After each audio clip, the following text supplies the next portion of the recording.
வணக்கம் மக்களே, இது வாய்ஸ் ஆஃப் சைலண்ட். உங்கள் அட்வொகேட் எஸ்கே. சாமானியின் குரலாகவும் தமிழக வெற்றிக் கழகத்தின் கடைசி தொண்டனாகவும் உங்களோடு. அதனால் மக்களே, இதுலேருந்து நம்ம இப்போ அடுத்த கட்டம் எங்கே போகிறோம்? இந்த 2006 டு 2011 யார் இந்த மாஃபியா இருக்காங்க பாருங்க, பவள விழா பாப்பா மறுபடியும் வராங்க, ஆட்சிக்கு வராங்க. அதான் சொல்கிறேன்ல, சாபக்கேடு தலை இருக்குதுன்னு கொல்லிக்கட்டை எடுத்து சுரிஞ்சுக்கிட்டது யாருன்னா தமிழ்நாட்டு மக்கள் தான். இவன் இல்லைன்னா இவன், இவன் இல்லைன்னா இவன், வேறு யாருமே இல்லை வழி. திமுக கூட்டணி இல்லைன்னா அதிமுக கூட்டணி. இந்த கூட்டணியில் இருக்கவன் அங்கிட்டு போவான், அங்கே போகும்போது யோக்கியான ஆயிடுவாங்க. அங்கேருந்து இங்கே வந்தாங்கன்னா இங்கேருந்து அவங்கள பேசுவாங்க. கேட்டால் அதுக்கு ஒரு இது சொல்லிடுவாங்க, கூட்டணி தர்மம் அப்படின்றாங்க. அந்த வார்த்தையை எவன் கண்டுபிடிச்சானோ அவன் மட்டும் சிக்குனான்னு வச்சுக்க. கூட்டணி தர்மம் அவன் இங்கே இருக்கும்போது அவன் பண்ணுற அயோக்கியத்தனத்தை எல்லாத்தையும் சொல்லுவாங்க. மக்கள் எல்லாம் என்னடா இவ்வளோ வெட்ட வெளியில் எப்படி பேசுகிறாங்களே அப்படின்ட்டு. அங்கே போனதுக்கப்புறம் அதை அப்படியே நிப்பாட்டிடுவாங்க. ஏன்னா இப்போ அண்ணன் திருமாவளவன் இருக்காரு, அவர் அதிமுக கூட்டணியிலும் இருந்திருக்காரு, திமுக கூட்டணியிலும் இருந்திருக்காரு, எல்லா கூட்டணியிலும் அவர் வந்து பயணிச்சிருக்காரு. ஆனால் அவருக்கு 25 வருஷமாக அவர் கட்சி நடத்திட்டு இருக்காரு. அங்கீகாரம்னு கொடுத்தது யார் அப்படின்னா முதலமைச்சர். மக்களை நேசிக்கும் முதலமைச்சர், மக்கள் நேசிக்கும் முதலமைச்சர் எங்கள் சிஎம் விஜய் சார் தான் அதை கொடுத்தது. அவர் 25 வருஷம் அந்த மேலோட பயணிச்சிருக்காரு, இல்லாமலாம் கிடையாது. ஆனால் அங்கீகாரம் அப்படின்னு கொடுத்தது எங்கள் சிஎம் விஜய் சார் தான். அது இந்த 2001 டு 2006 முடிஞ்சோடனே அவன் வந்து ஆட்சியில் உட்காரான் மறுபடியும். ஆனால் அவன் ஆட்சியில் உட்காரும்போது என்ன பண்ணுறாங்க அப்படின்னா, அந்த காலகட்டம் என்ன ஆகுது அப்படின்னா, காங்கிரஸ் கவர்மெண்ட் வந்து சென்ட்ரலில் வந்து ரன் அப் ஆகிட்டுருக்கு. 5 கேபினெட் மினிஸ்டர் மொத்தம் உள்ள இந்தியாவில் 5 கேபினெட் மினிஸ்டர் வாங்கி வச்சுருந்தாங்க. அது இல்லாமல் இணையமைச்சர்கள் 5 பேர். எல்லாம் யார்? மந்திரிகள்லாம் கேட்டீங்கன்னு வச்சுக்கோங்களேன், பெரிய பெரிய எல்லாம் வந்து எப்படி சொல்லணும்னா, எல்லாம் கேம்பிரிட்ஜ் யூனிவர்சிட்டிலையும் ஆக்ஸ்போர்ட் யூனிவர்சிட்டிலையும் படித்த அறிவாளிகள். அதில் மிக முக்கியமானவர்கள்லாம் சொல்லும் போதே உங்களுக்கே தெரிஞ்சிருக்கும். தயாநிதி மாறன், தொலைத்தொடர்பு. நான் கேட்குறேன், அவர் ரத்தன் டாட்டாவை மிரட்டியிருக்கான். ரத்தன் டாட்டாவை தொலைத்தொடர்பு விஷயத்தில் டொக்கோமோ அப்படின்னு ஒரு கம்பெனி வந்து அவங்க ரன் பண்ணிக்கிட்டு இருந்தாங்க அந்த டயத்தில். அப்போ வந்து இவங்க கம்பெனி பல கம்பெனி ஓடிக்கிட்டு இருந்துச்சு. சன் நெட்வொர்க்கோட கம்பெனி வந்து பார்த்தீங்க அப்படின்னா பல கம்பெனி ஓட்டிக்கிட்டு இருந்துச்சு. எல்லாமே அயோக்கியத்தனங்க. எப்படி சொல்கிறது, இவன் அந்த தொலைத்தொடர்பு மந்திரியாக இருந்துக்கிட்டு 1000 ஃபோனு கனெக்ஷனு திருடி இருக்காங்க. அதுக்கப்புறம் பார்த்தீங்கன்னா கப்பல் போக்குவரத்து துறை அமைச்சர் டிஆர் பாலு இந்த அண்ணாமலையோடு போட்டு இந்த சைதாப்பேட்டை கோர்ட்டில் வாங்குன்ட்டு போட்டு 2 பேருக்கும் ஒரு டெஃபர்மேஷன் சொல்லிட்டு போயிட்டுருக்கு. நான் கடன் வாங்கி வாங்கினேன். கடன் யார் கொடுத்தா? என் மகன் கம்பெனிலேருந்து கொடுத்தான். மகன், அது என் மகன் எனக்கே தெரியாது. எப்படியா இவன் கடன் வாங்கினா போய் கொடுத்தது மகனோட ஃபைனான்ஸ் கம்பெனிலேருந்து கொடுத்துருக்காங்க. ஆனால் அது அவரோட மகன் கம்பெனின்னு தெரியாதுன்ட்டு கோர்ட்டில் ஏறி சாட்சி சொல்லிக்கிட்டு இருக்காங்க, கூண்டில் ஏறி சொல்லிக்கிட்டு இருக்கான் அந்த டிஆர் பாலு. அடுத்த அண்ணன் நம்ம நீலகிரி கையில் இருக்க ஒன்று ராஜா, இவர் ஒரு மந்திரி, இவர் தான் கேபினெட் மினிஸ்டர். அதுக்கப்புறம் நம்ம the father of corruption Jagath Ratchagan, our minister.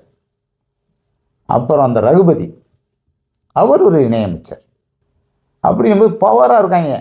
எப்படி சென்ட்ரலில் பவரு, ஸ்டேட்டில் என்ன வேணான்னு. இது முன்னாடி வந்த ஆட்டமாவது கொஞ்சம் நெஞ்ச ஆட்டம். அதுக்கு என்ன ஆட்டம் எப்படின்னா, நில அபகரிப்பு. அடுத்தவன் இடத்தெல்லாம் எப்படியெல்லாம் ஆட்டையை போடலாம். ஏன்னா காசெல்லாம் ஏறி போயிடுச்சு. ஏறி போனால் இவங்க ஒரு சிண்டிகேட் ஃபார்ம் பண்ணுறாங்க. எப்படி அப்படின்னா, தமிழ்நாட்டில் உள்ள இந்த பதிவு துறைகள்லாம் இருக்காங்கல்ல, பதிவு பண்ணுறாங்கல்ல, ஒரு பெரிய இடம் விற்கிறாங்க, ஒரு பெரிய இடம் வாங்குறாங்க அப்படின்னா அவன் பெண்டிங் வச்சுருவாங்க அந்த பத்திரத்தை.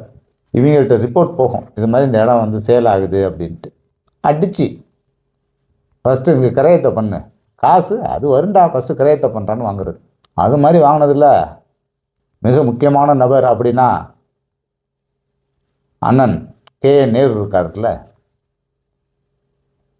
அவரோட தம்பி மிக முக்கிய பங்கு வச்சாங்க. அப்போ இதனால் என்ன பண்ணுதுன்னா, அப்போ அவங்க பண்ண எல்லா நில அபகரிப்பு, இந்த கல்லூரிகள், இந்த அறக்கட்டளை மோசடி, அறக்கட்டளை மூலம் பணத்தை உள்ளே கொண்டு வந்தது, அப்புறம் பெரிய பெரிய தொழில் நிறுவனங்களை உள்ளார கொண்டு வரேன் அப்படின்னு சொல்லிட்டு அவங்கள்ட்டேருந்து நாட்டுக்கு முதலீடு வந்துச்சோ இல்லையோ, அவங்க வீட்டுக்கு முதலீடு வந்துடுச்சு எல்லாத்துக்கும். அது மாதிரி சம்பாதிக்க ஆரம்பிச்சிட்டாங்க அவங்க. அவன் என்ன பண்ணுறான் அப்படின்னா, இந்த குவாரி எல்லாத்தையும் அதே அவர் மெத்தட் ஒரே. அவன் வந்து இதிலலாம் இது பண்ண மாட்டாங்க. அவங்க எல்லாம் பெரிய லெவலில் அடிக்கிறவங்க. இந்த டாஸ்மார்க் வந்து நான் பண்ணலைங்க, அதை அந்த அம்மா பண்ணிட்டு போணுச்சுங்கன்ட்டு அதுக்கப்புறம் தான் நீங்கள் ஆட்டமே ஆரம்பிக்குது. டாஸ்மார்க்கில் எப்படி எப்படி எப்படி எப்படி எல்லாம் வந்து அயோக்கியத்தனம் பண்ணலாம் அப்படின்ட்டு இவங்க அப்பா கதை எழுதி அதை ப்ரொடியூஸ் பண்ண ஒருத்தன் இருக்கான். இவங்க அப்பா அப்போ வந்து ஒரு கதை எழுதுறாரு. அதை ஒருத்தன் ப்ரொடியூஸ் பண்ணவன் தான் எஸ்என் ஜெயமுருகன். அவன் யாருன்னு கேட்குறீங்கன்னா, இந்த எஸ்என்ஜேன்னு ஒரு டிஸ்டரி வச்சுருக்காங்கல்ல, இன்றைக்கி தமிழ்நாடு மதுபானம் இது வந்து இப்போ பர்ச்சேஸ் பண்ணுறதுல 40% அவங்கள்ட்ட தான் பண்ணிக்கிட்டு இருக்கு. சாதாரண ப்ரொடியூசரு. ஏற்கனவே இந்த மனுநீதி அப்படின்னு முரளியை வச்சு 2 படம் என்னமோ முரளியை வச்சு ஒரு படம் அப்புறம் எடுத்தாப்புல. அதுக்கப்புறம் கலைஞர் கதை வசனத்தை வந்து ப்ரொடியூஸ் பண்ணுறான் அப்படின்ட்டு யாரோ டைரக்டர் போட்டு அப்போ ஒரு 2 படம் எடுத்தாங்க கலைஞர் கதை வசனத்தில். கொஞ்ச நாளில் பார்த்தா தொழிலதிபர் இருக்கிறாங்க. அந்த எஸ்என்ஜே இருக்கிறது வந்து எஸ்என் ஜெயமுருகன். ஆனால் இன்றைக்கி வந்து அதில் பங்கீடுன்னு பார்த்தீங்க அப்படின்னா, நீங்கள் 40% அவங்க தான் கொடுத்துட்ருக்காங்க டாஸ்மார்க்குக்கு வந்து மதுபானம். அங்கே ஏடிஎம்கே பீரியட் வந்தால் எங்கேருந்து வரும்? சசிகலாமாவோட மதுபான ஆலையிலேருந்து வரும் சரக்கு. டிஎம்கே பீரியட் வந்தால் எங்கேருந்து வரும் மதுபானம்? ஜெகத் ரட்சகன், இந்த எஸ்என் ஜெயமுருகன் இவங்களோட ஆலையிலேருந்து மதுபானங்கள் வரும். அப்போ பாருங்கள், மக்களை குடிக்க வச்சுட்டாங்க. 2006 காலகட்டத்தில் என்ன ஆகுது அப்படின்னா, போலி முத்திரைத்தாள் எப்படின்னா, இந்தியா ஃபுல்லாக இது பண்ணுறான் அவன் டெல்கி அப்படின்னு. டெல்கி அவன் பேர். எத்தனாயிரம் கோடி? மோர் தென் பார்த்தீங்க அப்படின்னா 1 லட்சம் கோடி கிட்ட. அன்றைய காலகட்டத்தில் வந்து ஒரு 30 to 40 லட்சம் கோடி அப்படின்னு அவங்க கால்குலேட் பண்ணாங்க. ஆனால் 1 லட்சம் கோடி கிட்ட வந்து மோசடி.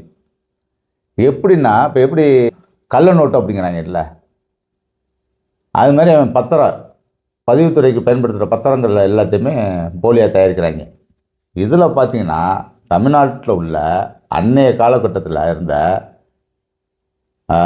அதிமுக மந்திரி சபையில் உள்ள மந்திரிகளுக்கும் அதில் உள்ள எம்எல்ஏக்களுக்கும் அன்னைக்கு அதிகாரத்தில் இருந்த அதிகாரிகளுக்கும் காவல்துறையில் பணிபுரிந்த காவல்துறை அதிகாரிகளுக்கும் இதில் வந்து பெரிய முறைகேடு.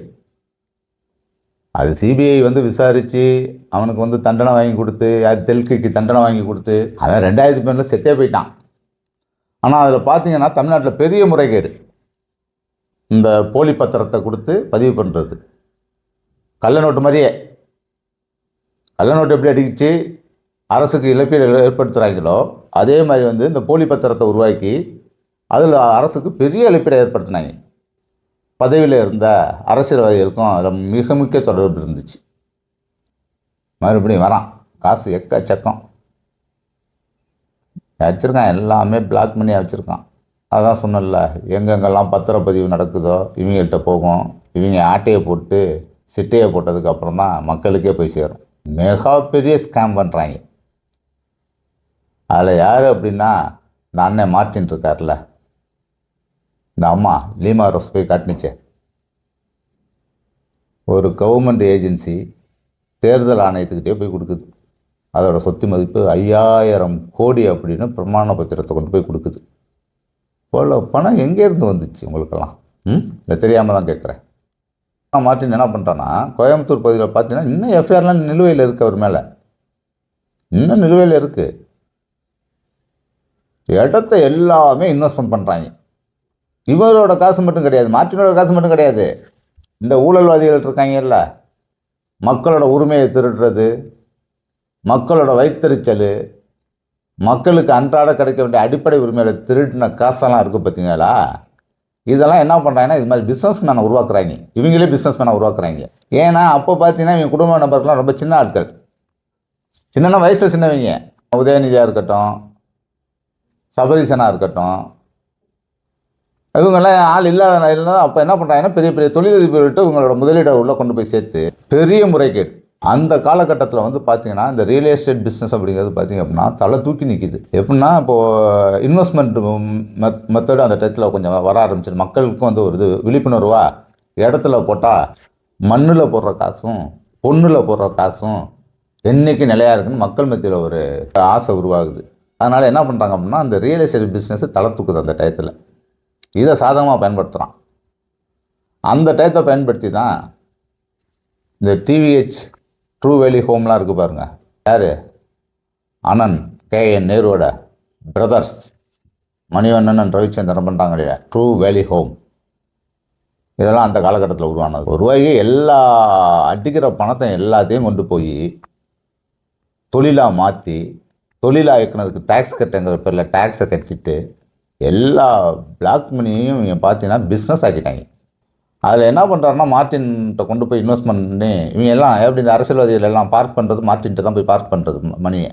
இவர் அதை வந்து எஸ்டாப்ளிஷ் பண்ணுவார். எப்படி அடித்து வாங்குறது? எஸ்டாப்ளிஷ் வாங்கல 10 கோடி இடத்த 4 கோடி கொடு 5 கோடி கொடுன்னு வாங்கிடுறது. வாங்கி பார்த்தீங்க அப்படின்னா பெரிய முறைகேடு, நில அபகரிப்பு. இதனால் இந்த அம்மா என்ன பண்ணுச்சு அப்படின்னா 2011 மறுபடியும் ஆட்சிக்கு வந்தோடனே நில அபகரிப்புக்குன்னே தனிப்பிரிவே உருவாக்குனுச்சு. அதில் வந்து பார்த்தீங்க அப்படின்னா இந்த 2018 2016 காலகட்டத்தில் தான் யார் யாரெல்லாம் நிலத்தை அபகரித்து வச்சுருந்தான், யார் யாரெல்லாம் ஏலப்பாலை வயிற்றில் அடித்து நிலத்தை பிடுங்கணும் எல்லாத்துமேலே போடுறா குண்டாசுன்றுச்சு இந்த அம்மா. எல்லாம் குண்டாஸ் போடுறாங்க அப்படின்னு பார்த்தோன்னா கடைசியில் தான் தெரியும் இது குண்டாஸ் போட்டது வந்து எத்தனை கோடி தம்பி சம்பாரித்து வச்சுருக்க அம்மா இவ்வளவு. சரி அமௌண்ட்டை வந்து தோட்டத்துக்கு அனுப்பிடு. எல்லாம் நினச்சிக்கிட்டு இருந்தாங்க இந்த அம்மா ஏதாவது செட்டில்மெண்ட்டு கேட்கும் கொடுத்துட்டு வெள்ளோடியாக இருந்தாலான்னு. அது செட்டில்மெண்ட்லாம் கிடையாது, டிமாண்டு. எப்படின்னா மார்ட்டின் அடித்ததை வந்து குண்டாசை தூக்கி உள்ளே போடுது. உள்ளே போட்டுட்டு வெளியில் வர்றதுக்கு வந்து டிமாண்டு வச்சு அந்த அமௌண்ட்டு தோட்டத்துக்கு போனதுக்கப்புறம் தான் மார்ட்டினே ரிலீஸ் ஆகுறாரு. அதே போல் பார்த்தீங்க அப்படின்னா PRP 2012 வந்து ஐயா சகாயம் IAS வச்சு இந்த கிரானைட் முறைக்கிற எல்லாத்தையும் நோண்ட சொல்லுது. நோண்டோன்னே ஐயாவும் எல்லாத்தையும் ரிப்போர்ட் எல்லாத்தையும் இது பண்ணி அவ்வளோ பிரச்சனை கொண்டு போய் ரிப்போர்ட்டை கொடுக்குறாரு. இது மாதிரி அரசுக்கு வந்து 56,000 கோடிக்கிட்ட வந்து இழப்பு ஏற்படுத்தியிருக்காங்க. அதில் எல்லாமே வருவான். யார்? PRP வருவான், அழகிரி மகன் தயாநிதி அவன் வருவான், அதுக்கடுத்து ஜனனி கிரானைட்ஸ் அவங்க வருவாங்க. எல்லாருமே ஐயா நினச்சாரு சரி இவங்க வாங்கிட்டு நடவடிக்கை எடுப்பான்னு பார்த்தா அது எல்லாத்தையும் ஒரு கண் துடைப்புக்கு கேஸை போட்டுக்கிட்டு சேம் மெத்தட் டிமாண்ட் கொடுத்தான். PRP தூக்கி உள்ளார வச்சிருச்சு. அப்புறம் PRP பணமெல்லாம் கொடுத்து அவங்க தோட்டத்துக்கு செய்ய வேண்டியதெல்லாம் செஞ்சு PRP பல கோடியை கவர்மெண்ட் ரெக்கவரி பண்ணலை, தோட்டம் ரெக்கவரி பண்ணிடுச்சு. ரெக்கவரி பண்ணிட்டாங்க. இந்த காலகட்டத்துக்கு அப்புறம் உள்ள விஷயங்களை நான் வரும் வீடியோவில் தெளிவாக எப்படி நடந்துச்சு, இவங்க சுருட்டம் பணத்தெல்லாம் எங்கே கொண்டு போய் வச்சாங்க, அதை எப்படி பொருளாக மாற்றினாங்க அப்படிங்கிற விஷயத்தெல்லாம் பின்னாடி வர்றதில் தெளிவாக உங்களுக்கு வந்து விளக்குறேன். பணம் எங்கேயும் போகல மக்களே, பயப்படலாம் வேண்டாம். பணம் எங்கேயும் போகல, நம்ம கண்ணு முன்னாடி தான் நிற்கிது. வாருவோம், நல்ல தலைமையின் கீழே இருக்கும். இது வந்து நம்ம நினைக்கிற மாதிரி தலைவர் தான் மீட்டு கொடுக்கணும், தலைவர் வந்து கேஸை போடணும், கேஸை போட்டு மீட்டு கொடுக்க முடியாது. ஏன்னா வரலாற்று சான்றுகள் என்ன சொல்லுது அப்படின்னா இப்போ ஒரு தனிநபர் வந்து இந்த ஊழல் வேலை செஞ்சுருந்தான்னு வச்சுக்கோங்களேன், ஈஸி. இப்போ சைனாவில் பார்த்தீங்கன்னா 2025 வந்து பாதுகாப்புத்துறை அமைச்சர் என்ன பண்ணுறான் அப்படின்னா கவர்மெண்ட்டுக்கு வாங்குற இதில் வந்து ஊழல் செஞ்சாரான். கவர்மெண்ட் கண்டுபிடிச்சிருது. என்ன பண்ணாங்கன்னா இந்த மாதிரிலாம் ED கேஸு IT இதெல்லாம் கிடையாது. வருமானத்துக்கு அதிகமாக சொத்து சேர்த்தங்கிற கேஸெல்லாம் கிடையாது. பப்ளிக்கு முன்னாடி கொண்டு போகிறான். கொண்டு போய் மினிஸ்டர் அவன் 2025 டிசம்பரில் நடந்த விஷயம் இது. தூக்கில் தொங்க விட்டாங்க. அப்போ அங்கே உள்ளவனுக்கு அடுத்தவனுக்கு செய்கிறதுக்கு மனசு வருமா? ஆனால் இங்கே எப்படின்னா ஒருத்தன் பண்ண கிடையாது, 2 ஆட்சியில் உள்ளவனும் எவ்வளவுக்கு எவ்வளவு இந்த மக்களோட வேலைவாய்ப்பு, அடிப்படை கட்டமைப்பான மருத்துவம், கல்வி, சுகாதாரமான குடிநீர், சுகாதாரமான கழிவறை, தரமான சாலைகள் எல்லாத்துலேயும் கையை வச்சுட்டாங்க. எப்படின்னா இது கண்டிப்பாக வந்து ஒரு மாற்றத்தை உண்டு பண்ணலாம். இது அமைதியான புரட்சியிலே நம்ம மீட்டெடுக்கலாம். இதுக்கு வந்து ஒரு வன்முறையோ இதெல்லாம் தேவை கிடையாது. அது மாதிரி இப்போ நம்ம புரட்சியெல்லாம் நடந்துருக்கு, எல்லாமே நடந்துருக்கு. அந்த புரட்சிகள்லாம் எப்படி பண்ணாங்க, அதையெல்லாம் எப்படி மீட்டு எடுத்தாங்க, அந்த பணத்தை எப்படி மீட்டு எடுத்தாங்கன்னு அடுத்த வீடியோவில் உங்கள்கிட்ட தெளிவாக அதை நான் ஷேர் பண்ணிக்கிறேன். நன்றி மக்களே.